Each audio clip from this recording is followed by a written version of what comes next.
Bachelor லைஃப்னாலே சமையலுக்கு எல்லாமே challenge தாங்க. சரி எப்பவும் வெளியே சாப்பிட்றோமே, அதனால் ஒரு நாள் ரூம்லேயே செஞ்சு சாப்பிட்லான்ட்டு வெங்காயம் வாங்கிட்டு வந்தேன். அந்த பிளேடை கட் பண்ணி ஆரம்பமே சம்பவம் ஆச்சு.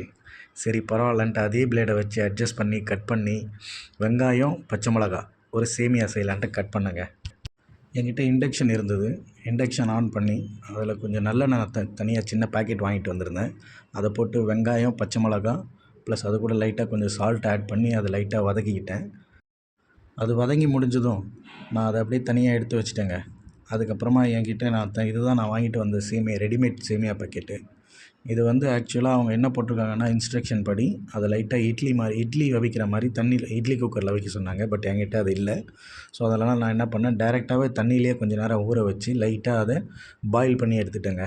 பாயில் பண்ணி எடுத்ததும் அது கரெக்டாக பதமாக வெந்ததும் பாயில் பண்ணி எடுத்ததும் தனியாக பிரித்து வச்சுக்கிட்டேன். ப்ளஸ் என்கிட்ட கொஞ்சம் கேரட், பீன்ஸ் இருந்தது. அதையும் தனியாக கட் பண்ணிவிட்டு டைரெக்டாக தண்ணியில் போட்டு பாயில் பண்ணிக்கிட்டேங்க. இது தண்ணியில் அவிக்கும் போது அது கூட சேர்ந்து கொஞ்சம் லைட்டாக நான் கொஞ்சம் உப்பு போட்டுக்கிட்டேன் டேஸ்ட்டுக்காக. ஏன்னா இந்த தண்ணியை நான் எப்படியும் வடிகட்டிடுவேன். வெறும் அந்த கேரட், பீன்ஸ் மட்டும்தான் நான் தாளிக்கும் போது ஆட் பண்ண போகிறேன். ஸோ அதை போட்டு இண்டக்ஷன் கொஞ்சம் வச்சுட்டு அதை பாயில் பண்ணிக்கிட்டேன். அது பாயில் ஆனதும் ஏற்கனவே வச்சுருந்த வெங்காயம், பச்சை மிளகா கூட இதை ஆட் பண்ணி சாப்பிட்டு பார்த்தேங்க. சேமியாவோட மிக்ஸ் பண்ணி டேஸ்ட்டாக இருந்தது. இந்த வீடியோ உங்களுக்கு பிடிச்சிருந்தா மறக்காமல் லைக், கமெண்ட் அண்ட் சப்ஸ்கிரைப் பண்ணுங்கள். Thank you so much.